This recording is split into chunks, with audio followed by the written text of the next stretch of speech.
bés bi àdduna wërngal këpp jagleel jàngoro ji di thyroïde ren yemook talaata ñaar fukki fan ak juróom weeru mai atum 2021 ci 4e édition bi nag ñu amalee ko ci place du souvenir africain. ci noonu kuréel gi ñu dippee association sénégalaise des malades de la thyroïde ñoom nag li ñu bëgg mooy nit ñi dund sans jàngoro ji di thyroïde ba noppi di xeex ak sensibiliser rawatina jigéen ñi ngir ñu gën a mucc ci jàngoro ji di thyroïde. naam sax ñëpp lay dal waaye jigéen ñi lay gën di lor ndax seen vulnérabilité ci wàllum stress. am na sax xale yu muy dal te mën na leen a indil ay jafe-jafe ci wàllum intelligence mu nekk feebar bu metti te doy waar waaye ñenn ci askan wi dañu ko wutee. Maam Ndeye Sène di présidente association bi di firndelaat rek ne jigéen ñi lay gën di dal ba noppi di dikkaat ci feebar bi ni muy manifesté woo. C'est vouloir avoir ces statistiques-là, d'ailleurs, qui nous a poussé à créer ces journées-là, parce qu'on ne les a pas encore au niveau du Sénégal. ñi muy gën di faral di dal jigéen ñi la boo xoolee 10 malades yi 9 yëpp ay jigéen lañu. bon li waral loolu souvent bon xool nañ ba xam lan ba jéem a xam lan la mais scientifiquement ñun mënuñu koo prouver ñun xamuñu scientifiquement lan la mais li ñu xalaat mooy par exemple boo xoolee bi nga xamante ne moo gën a bari mooy baso bi nga xamante ne stress moo koy déclenché. peut-être ñeneen ñun xëy est-ce que du parce que jigéen peut-être moo gën a moo ñàkk mën a gérer ay stress am ko góor loolu moo ne facteur bi nga xamante moom la ñu xalaat mais scientifiquement moom ñun mënaguñ ko prouver. symptômes yi boo xoolee bi ñuy wax baso symptômes yi day am tremblement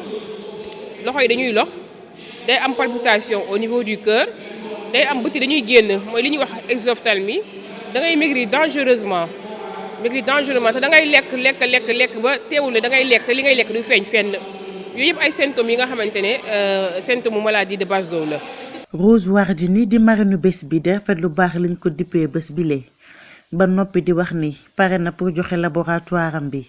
ngir ñu yore jàngoro ji mën ci def ay opération ak itam faju ci waaye duñu fay dara. donc man dama fi teew tey en tant que marraine. ndax présidente bi madame Sène moo ma ñëwoon seet si ak benn délégation pour wax ma seen jafe-jafe yi ñu amoon ci wàllu feebar bi nga xam ne mooy thyroïde ñu gis ne lu gën a bëri effectivement stress bi moo koy faral di joxe gis nañ tam ne affection bi feebar bi tam dafa di daal di yëpp léegi xale yu ndaw yi donc ñu indi ci ay jéego yu bëri madame Sène donc di ci xeex depuis ay at. ñun ñu ñëw teew fi tey pour jàppale ko pour ñu mun a xeex feebar boobu. Aujourd'hui je vois la participation des professeurs émérites de tous les acteurs de la société civile donc je pense que c'est une bonne chose pour cette maladie qui jusqu'alors était restée un peu méconnue des populations. Nous ce que nous pouvons faire en tant que marraine, en tant que acteur, c'est d'être solidaire autour de cette présidente qui s'est battue, qui a tout fait, qui a pu rassembler aujourd'hui tous ces acteurs-là autour de cette lutte. C'est de contribuer par nos moyens pour pouvoir donc l'aider à assurer ses objectifs. Professeur Demba Diédhiou agrégé en médecine interne ci hôpital Abass Ndao di ñëw ci feebar bi ni muy doxee ak njëriñ li nga xamante ne thème bi ñu jël ren am na ko naataangoom bi li di bàcc li nekk professeur en biologie et médecine nucléaire ci faculté Cheikh Anta Diop di ñëwaat ci traitement bu am solo bi nga xamante ne ñu yor doomu jàngoro ji moom lañ war a def ngir gën a mucc. tey journée mondiale de la thyroïde chaque 25 mai lañ koy organiser cette année l'organisation avait comme thème irathérapie mooy traitement par iode radioactif. mooy benn comprimé boo xam ne yow da nga koy jël mu ñëw dajaloo ci goitre bi ba pare mu yàq ko ci biir donc mun nañu wax opération sans opération donc moom mooy thème bi cette année dafa nekk traitement boo xam ne sénégalais yi xamuñu ko ci lu bëri te dafa bokk ci ñetti traitement yoo xam ne nit koo xam ne da nga am hyperthyroïdie war nga ko mën a bénéficier muy traitement médical traitement par chirurgie beneen bi mooy traitement par iode radioactif te comme sénégalais yi miinuñu ko te xamuñu ko lu bëri ren nag dañ ko choisir comme thème pour ñu gën ko fësal pour sénégalais yi gën ko xam. donc mu nekk traitement boo xam ni daan fii Sénégal bi ñu ko commencé en 2016 ba léegi daanaka am nañ presque 90% réussite ci traitement bi donc mu nekk loo xam ni donc lu ñu war a gën a lawal la lu ñu war a gën a encourager la gën ko dooleel. thème bi ñu jël ren nekk thème bu am solo ndax traitement bi ñëpp mën nañ ko def ndax cherul lool ba noppi am nañ ay docteurs yu xarañ bu ñu sukkandikoo ci docteur Bamba Sissoko nekkoon chef de service ORL hôpital principal nekk itam oncologue. l'irathérapie dafa nekk lu nga xam ni maanaam dañ lay jox benn garab kese maanaam su dee da nga am hyperthyroïdie maladie de Basedow maladie bi dem dina tax maanaam duñ la opérer par exemple parce que opération bi dañ ko wax dafa demander logistique bu diis parce que dafa laaj nga am chirurgien dafa laaj nga am anesthésiste dafa laaj nga am benn chirurgien bu xarañ lu am solo pour ñu opérer la ba pare nañ ko wax aussi ça a un coût. alors que comprimé bi warul cher comprimé bi man lu ma wër ba wër mooy comprimé bi su demee ba mu développé wu ñëpp di ko mën am ñun chirurgiens yi dinañu dem à la retraite. docteur Babacar Gueye teewal fa ministère de la santé et de l'action sociale ñëw également ngir xeex ak moytandiku jàngoro ji di thyroïde ba noppi di xam leen ni ñoom jël nañu ay dispositifs yu am solo ngir nit ñi gën a mucc ci bile jàngoro. tey dañ fi ñëwoon ci turu monsieur le ministre de la santé et de l'action sociale monsieur Abdoulaye Diouf Sarr pour jëmmal taxawaayam ci xeex ba nga xam ne Sénégal mu ngi koy xeex feebaru bollox lu am solo la tey ñuy organiser journée internationale journée mondiale conformément à la communauté internationale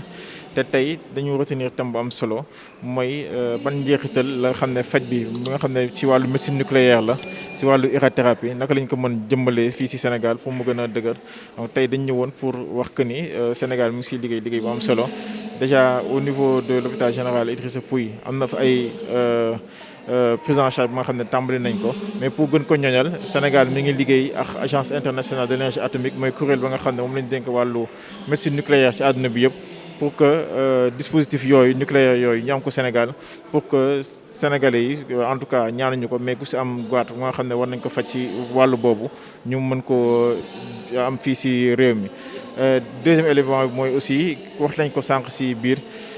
ci feebaru thyroïde bi am na wàllu irathérapie am na wàllu garab ya nga xam ne dañ koy jël mais aussi am na chirurgie donc gis nañ ne am na ay maladies yoo nga xam ne su leen waree opérer dañ ci am ay jafe-jafe bu baax ci wàllu koom donc jël nañ engagement pour que at bu nekk ñu recenser maladies yooyu am jafe-jafe en tout cas lu mu néew su matee fukk